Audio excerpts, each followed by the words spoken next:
चलो बच्चों, क्लियर दिख रहा है? ओके, बिल्कुल क्लियर। तो भाई आज हम लोग next part of the exercise of chapter number 3 current electricity वो देखने वाले हैं। इससे पहले वाला पार्ट में हमने कल क्या किया था, याद है आपको? 1 to 8 बहुत ही अच्छी तरह से और थोड़ी जल्दी भी हो गए क्योंकि इजी थे। 1 से 8 बिल्कुल सही थे, सिंपल थे, आराम से हो गए। अब 9 से 13 जो है ये जर्नी थोड़ी सी बढ़िया है, इसलिए ध्यान से आपको सॉल्व करना है। बढ़िया का मतलब क्या, आप समझ रहे हो कि हमें थोड़ा सा एक्स्ट्रा इसमें फोकस रखना पड़ेगा। चलो तो स्टार्ट करते हैं बेटा। 3.9 एनसीईआरटी में से आपको रीड करना है। देखो मैं रीड करता हूँ। एक बढ़िया डायग्राम दिया है और कहा है determine the current in each branch of the network shown in the figure. यानी नेटवर्क दिया है, उसकी हर एक ब्रांच में से हमें करंट फाइंड करना है। तो कौन सा रूल आएगा? किरचॉफ रूल आ जाएंगे, आपको पता है। चलो हम स्टार्ट करते हैं और समझते हैं इसको। 3.9 इसमें हमें कुछ पार्ट्स बना देने पड़ेंगे बेटा, क्योंकि ये लंबा चलने वाला है, मैंने आपको पहले ही बता दिया। यहाँ पे विस्टन ब्रिज जैसा फेस आपको दिखेगा।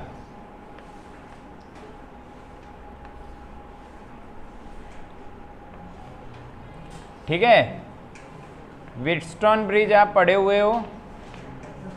यहाँ पे 10 वोल्ट है, ये प्लस और ये माइनस, ये 10 ओम, ये ए, ये बी, ये सी और ये डी है। यहाँ पे 5 ओम, यहाँ पे 10 ओम है,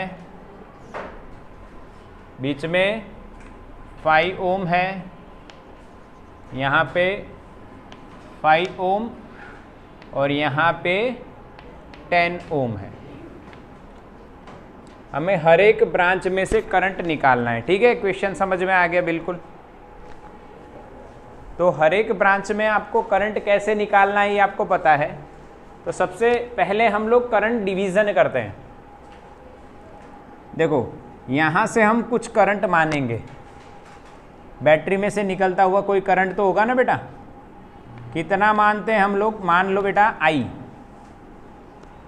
तो हमारा डिवीज़न ऐसे ही हो कि वापस बैटरी के अंदर कितना आना चाहिए बेटा? आई।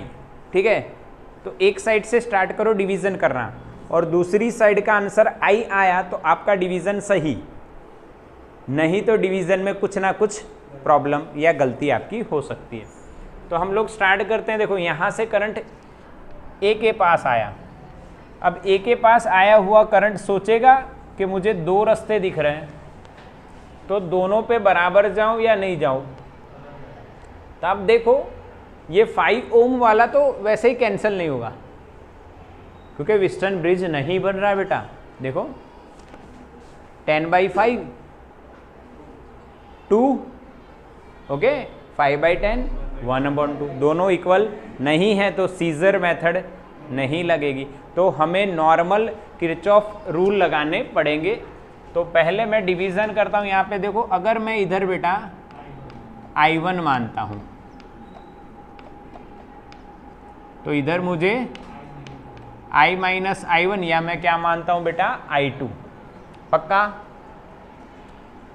फिर B पे I1 आया तो मैंने अगर 5 ओम में से I3 पास किया तो इधर कितना जाएगा? I1 minus I3। एग्री हो? समझना बेटा, यहाँ पे आप I माइनस I1 लिख सकते हो, आपकी मर्जी है। ये मेरी डिवीज़न की टेक्निक है, आप अपनी लगा दीजिए, कोई दिक्कत नहीं है। ये I1 ये I2 किया, अभी I1 आगे गया, B पे आया। B पे 2 रास्ते हैं तो मैंने इधर I3 लिया तो इधर कितना जाएगा? I1 आया, I3 गया तो इधर कितना बचा? I1 minus I3। अब देखो D पे क्या होगा? I2 आया, इधर से I3 आया, दोनों मिलके I2 प्लस I3 किधर जाएंगे बेटा, सी के पास।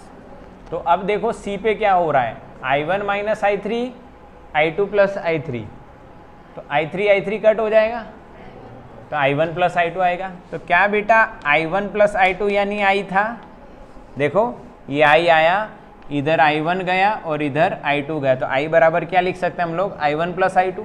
यहाँ पे देखो C पे क्या हो रहा है, I1 minus I3, I2 plus I3, I3 cut हो जाएंगे, I1 प्लस I2 आया, तो हमारा डिवीज़न बिल्कुल सही है। समझ में आया। सबसे पहली बात यही होती है कि आपका डिवीज़न बढ़िया हो जाए, हर पहलू पे आपको बराबर से ध्यान रखना है। डिवीज़न बढ़िया हुआ, अब हमें क्या करना है, किरचॉफ रूल लगाने। कितनी लूप लेनी है, 2, 3, 4 जो भी। यस, समझ में आया। ओके, अब देखो आगे चलते हैं, इधर काम स्टार्ट करते हैं। पहली लूप लेते हैं बेटा, देखो लूप 1, सैंडविच बनाने के लिए ब्रेड को बीच में से कट करोगे आधा पार्ट, ये हम लोग हमारी डायरेक्शन ये सिलेक्ट करते हैं क्लॉकवाइज। तो लूप लेते हैं ABDA और किरचॉफ का सेकंड रूल लगाते हैं। चलिए मेरे बच्चे बताएंगे, A से B PD कितना, माइनस I1 इंटू 10। माइनस क्यों, जो बच्चे नहीं समझे हैं वो समझ लीजिए, किरचॉफ का रूल है बेटा, हमारी डायरेक्शन और करंट की डायरेक्शन अगर इक्वल है तो माइनस होगा। समझ में आया। अच्छा दूसरा पकड़िए, अब बताइए कौन सा पाथ है, B से D माइनस, ठीक है।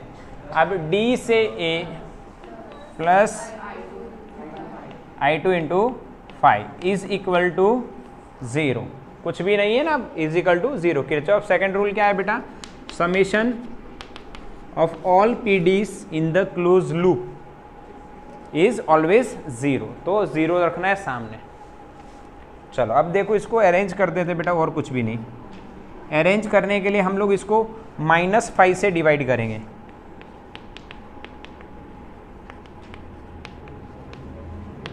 तो क्या मिलेगा देखो, 2I1, फिर यहाँ पे -I2, फिर यहाँ पे प्लस I3 इक्वल्स टू 0। क्या बच्चों समझ में आया।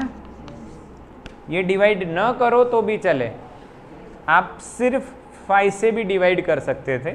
मैंने पहली टर्म पॉजिटिव करने के लिए इसको इस तरह से डिवाइड किया। बोलो एग्री हुए। चलो सेकंड लूप कौन सी लेंगे बताइए।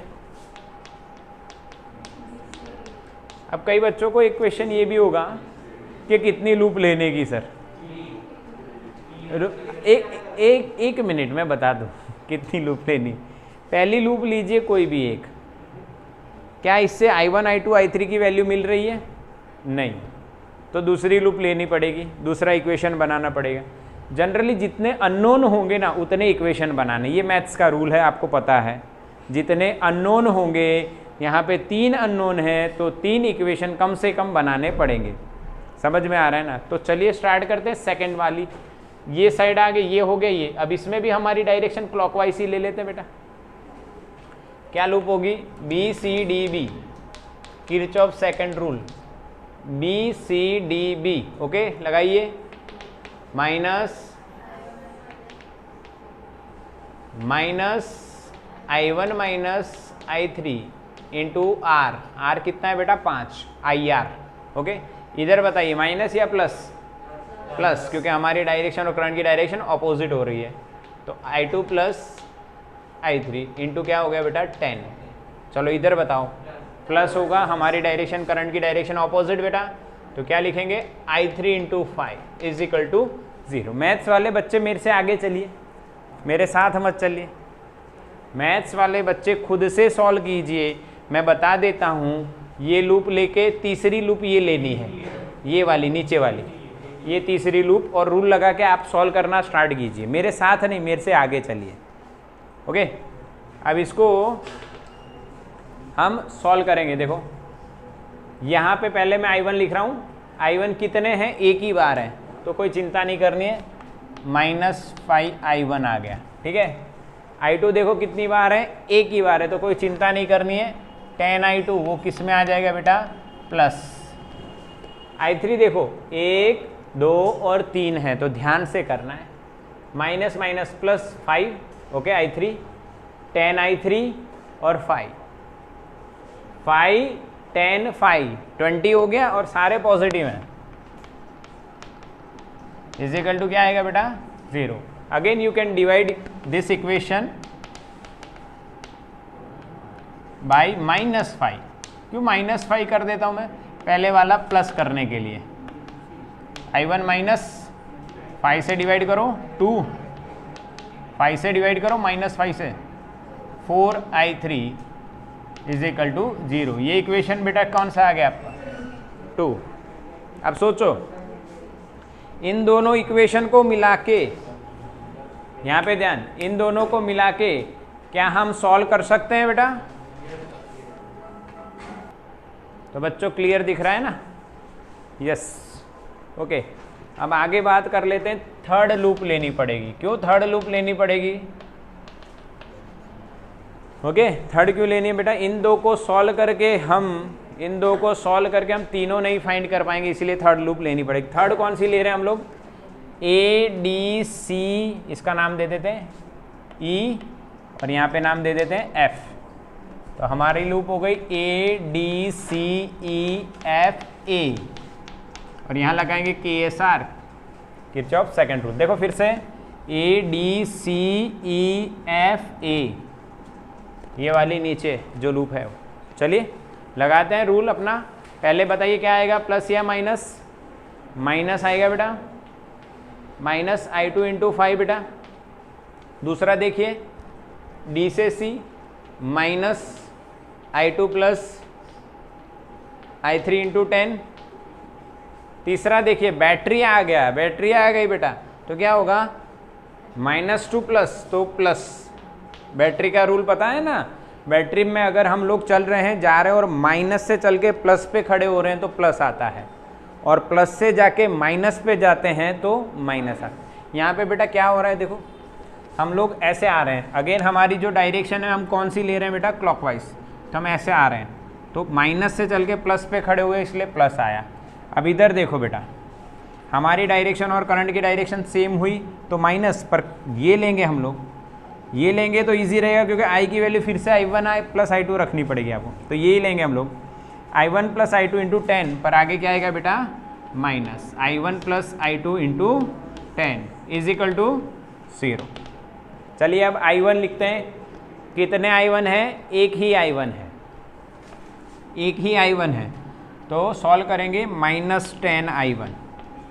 एक बार चेक कर लेते हैं फिर से, कहीं बीच में जाके गलती ना हो जाए। 5I2 minus 10I2 plus I3 minus से plus 10 minus I1 plus I2 into 10, सही है। अब देखो I2 लिखते हैं, एक I2 है, 2 I2 है और 3 I2 है। तो I2 को ध्यान से दिखना है, देखो ध्यान से समझो। -5 -10 -25 चलता है भाई, ये तो देखो सही है ना। फिर से एक बार, -5 10 मल्टीप्लाई होगा 10I2 पर आगे माइनस, यानी -10, यहाँ पे -10 मल्टीप्लाई होगा तो फिर -10, तो -10 इधर, -10 इधर और -5, तो -25। I3 कितने चेक करो, एक चिंता नहीं करनी, इजीली I3 इंटू 10 माइनस, तो -10 I3 इज इक्वल टू, ये नहीं नहीं नहीं नहीं नहीं नहीं नहीं नहीं, ध्यान रखना है, ये 10 है, उधर जाएगा बेटा क्या होगा? -10। यहाँ छोटा सा आपको एक और 10 मिलने वाला है, यानी अंदर से मैसेज आ रहा है 15I1 आएगा इसमें। कैसे 15I1 होगा बेटा? देव कह रहा है 15I1 आएगा, कैसे बेटा 15I1? नहीं बेटा, देखो इस लूप में, इसी लूप की बात कर रहे हैं ना देव, तू इसी लूप की बात कर रहा है, जल्दी मैसेज कर। इसी लूप की बात कर रहा है? यस। नहीं तो बेटा सही है, क्योंकि एक ही I1 आएगा। देखो ये I2, ये I2 प्लस I3 और यहाँ पे एक I1 और वो भी किसके साथ मल्टीप्लाई होगा? 10। बिल्कुल सही है बेटा। ये I2 3 है, इसलिए हमारा ये आंसर आ रहा है। अब इसको भी हम करेंगे क्या? यस, क्या करेंगे बेटा, डिवाइड बाई -5, सेम कर रहे हैं। तो यहाँ पे क्या आंसर आ रहा है आपका, 2i1 plus 5i2 plus 2i3 is equal to 2। क्यों 2 बेटा, 5 से डिवाइड करेंगे 2 बचेगा। अब देखो पूरे सारे माइनस हैं, तो आप इस तरह से सोच सकते हो ना, बिल्कुल। तो इक्वेशन कौन सा बना, कौन सा इक्वेशन बना, 3। क्लियर ना, समझ में आया। तीनों इक्वेशन आपके पास अब हैं। अब आप ध्यान से ऑब्जर्व कीजिए कि कहीं कोई 2 कट हो सकते हैं एक साथ, नहीं हो रहे हैं तो फिर लास्ट में एक एक को हम एलिमिनेट करेंगे। पर एक साथ 2 एलिमिनेट हो रहे हैं, ऐसी पॉसिबिलिटी बन रही है, क्रॉस चेक करो, कहीं ऐसी पॉसिबिलिटी बन रही है, नहीं बन रही है ना। फर्स्ट और थर्ड में ये दोनों हैं, नहीं पॉसिबल ही नहीं है बेटा, खाली I1 कट होगा ना। तो मैं इन दोनों का यूज़ करूँगा, इन दोनों का यूज़ कर, तो वो तो कोई मतलब ही नहीं है आपको। तो देखो हम यहाँ पे एलिमिनेशन कर रहे हैं, किसका कर रहे हैं, आप कर लो I1 का, किसका कर लो, I1। अब आप कहोगे सर इधर I1 का करो ना तो अच्छा रहेगा, नहीं, उसका भी एक लॉजिक बताता हूँ। इन दोनों में सामने क्या है बेटा, 0, समझना, लॉजिकल बात है, बहुत बड़ी बात है। आप समझो तो आपकी तरफ से एकदम इजी टेक्निक है ये। देखो दोनों सामने 0 है और 3 टर्म है, एक हटाओगे तो कितनी बचेंगी, 2। सामने 0 है तो 1 बराबर 2 का इक्वेशन बन जाएगा। सोचो ध्यान से, अगर यहाँ पे करते तो भी इक्वेशन बढ़ता, पर यहाँ पे सामने 2 है तो 2 प्लस करके जाता। इसीलिए हम लोग सामने जो 0 है उनमें से एलिमिनेट करेंगे। तो मैं क्या कर रहा हूँ, देखो किसको एलिमिनेट कर रहे हैं हम लोग, I1 को। किसको कर लेंगे, I1, और I2 को नहीं, I2 नहीं होगा क्योंकि दोनों की वैल्यू अलग है। तो मैं कर रहा हूँ 2 मल्टीप्लाई किसको, इक्वेशन नंबर 2 को, फिर उसको मैं सब्ट्रैक्ट कर रहा हूँ, किससे सब्ट्रैक्ट कर रहा हूँ, इक्वेशन नंबर 1। ध्यान से समझो, आराम से समझो, इसको 2 से मल्टीप्लाई करके और इसको कुछ भी मल्टीप्लिकेशन मत करो और दोनों का डिफरेंस ले लो, तो ये 2i1 और यहाँ पे भी 2i1 वो निकल जाएगा, कैंसिल हो जाएगा। तो चलो हम इक्वेशन 2 को 2 से मल्टीप्लाई कर देते हैं। तो इसको 2 से मल्टीप्लाई कर रहे हैं, 2i1 minus 4i2 minus 8i3 is equal to 0। अब इसको मल्टीप्लाई नहीं कर रहे हैं, 2i1 minus i2 plus i3 is equal to 0 और डिफरेंस ले लीजिए।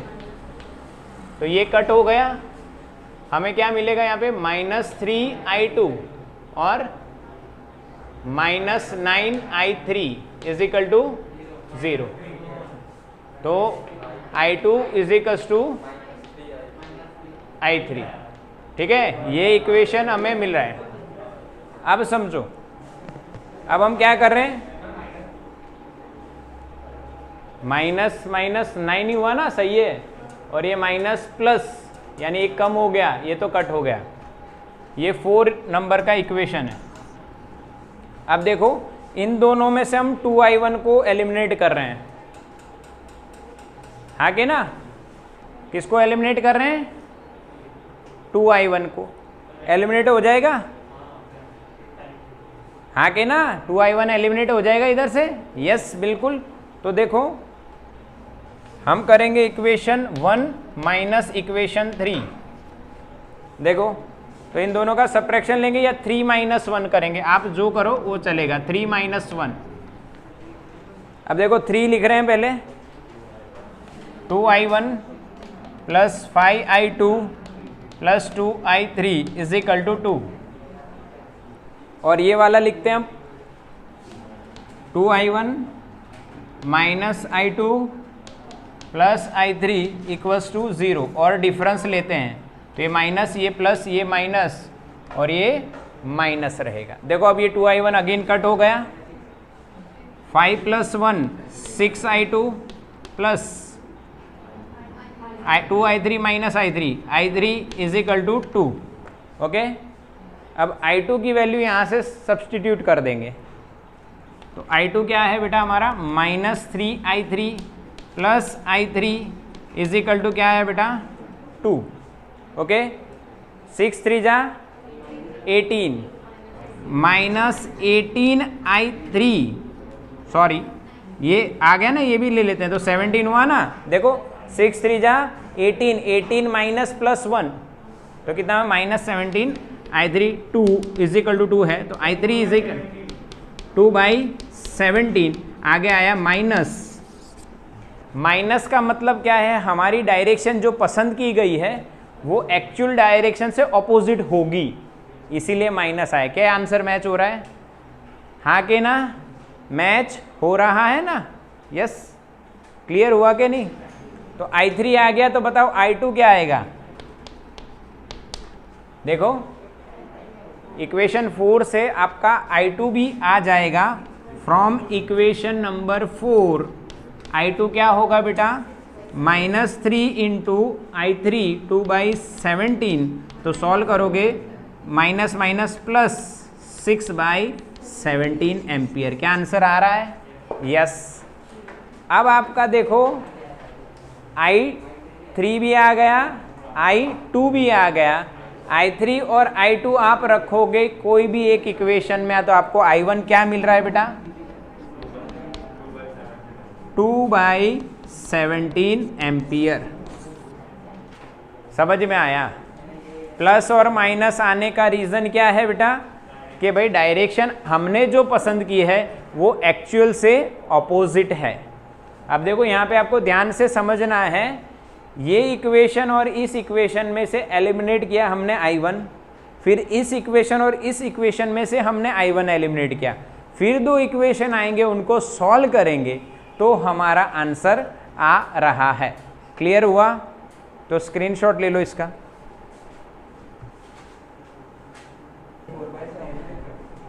बेटा आपका सॉल्यूशन करने के बाद जो i1 आएगा वो लगभग 4/17 आएगा।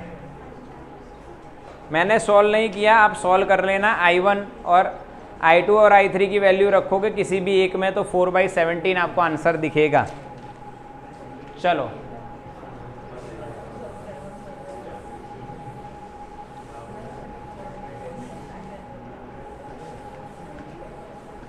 अब 3.9 करेंगे। चलो 3.9 पढ़ो। के सॉरी 10, 9 तो हो गया।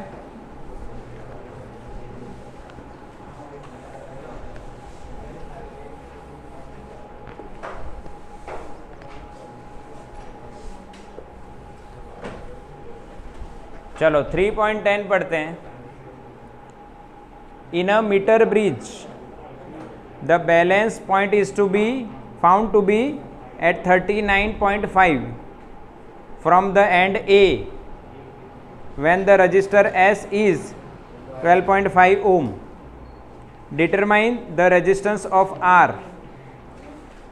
Why are the connections between resistors in a Wheatstone or meter bridge made of thick copper strips? देखो पहले हमें मीटर ब्रिज में जाना है और समझना है। देखो मीटर ब्रिज आपको मैं इधर ही बता देता हूं, याद होगा आपको।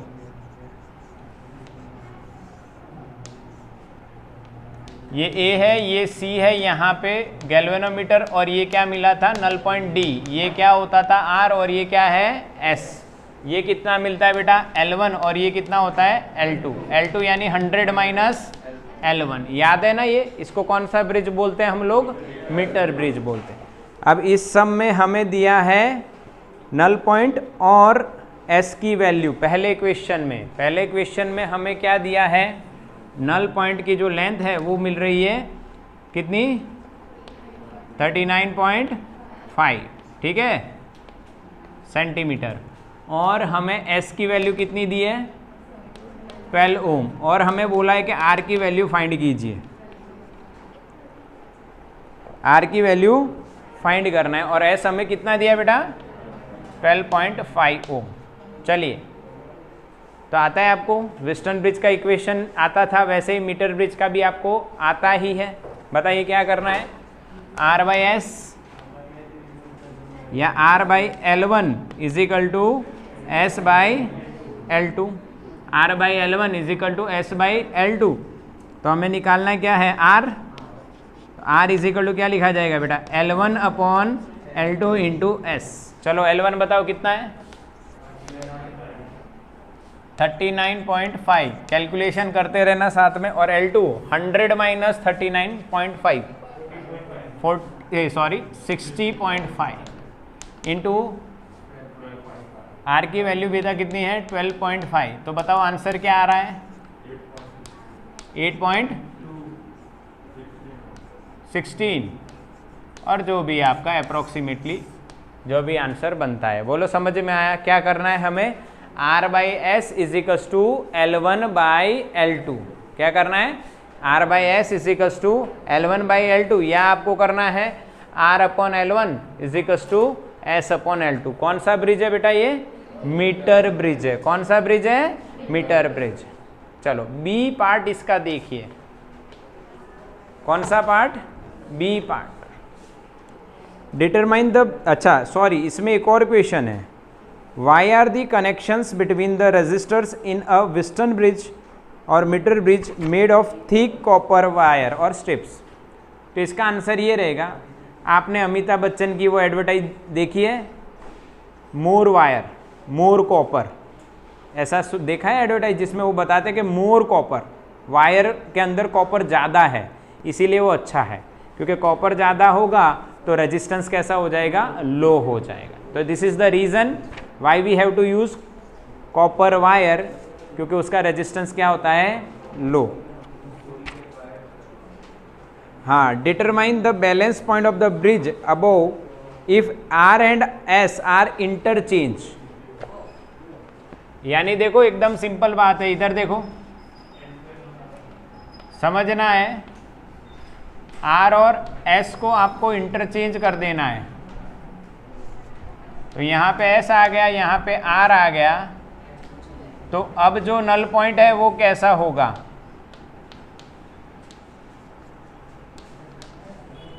अब जो है नल पॉइंट वो कैसा होगा, कहाँ पे होगा, तो हमें L1 फाइंड करना है। ध्यान से देखना है, अब समझना है। R की वैल्यू कितनी है, 8.16 आई बेटा, और ये कितनी है 12.5।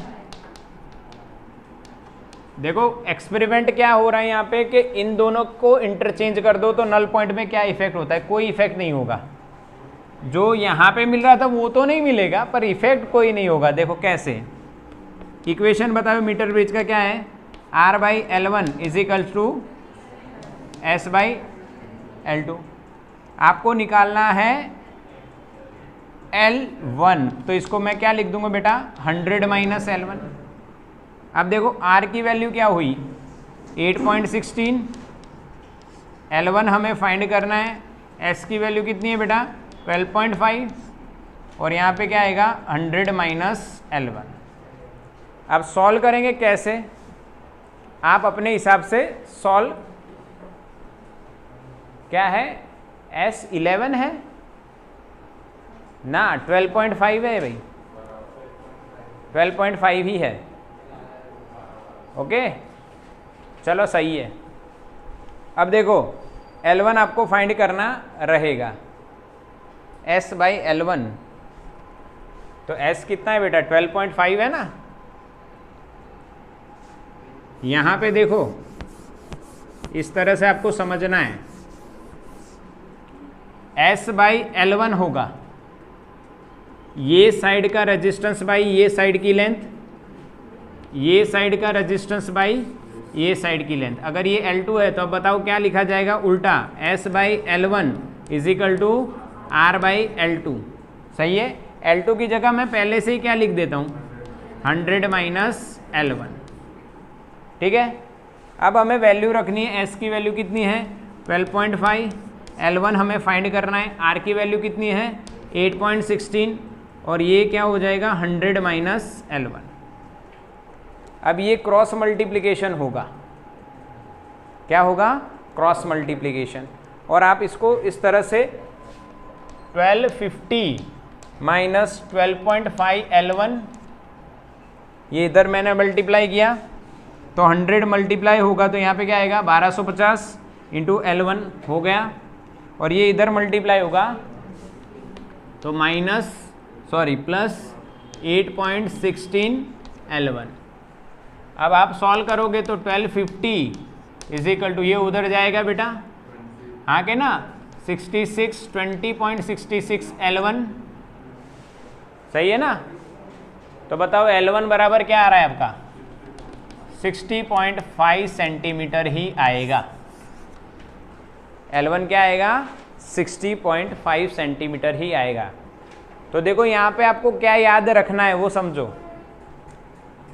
R की वैल्यू कितनी थी बेटा? 8.16, तो L1 कितना आया? 39.5। S की वैल्यू कितनी थी? 12.5, और यहाँ पे L2 क्या मिला हमें? 60.5।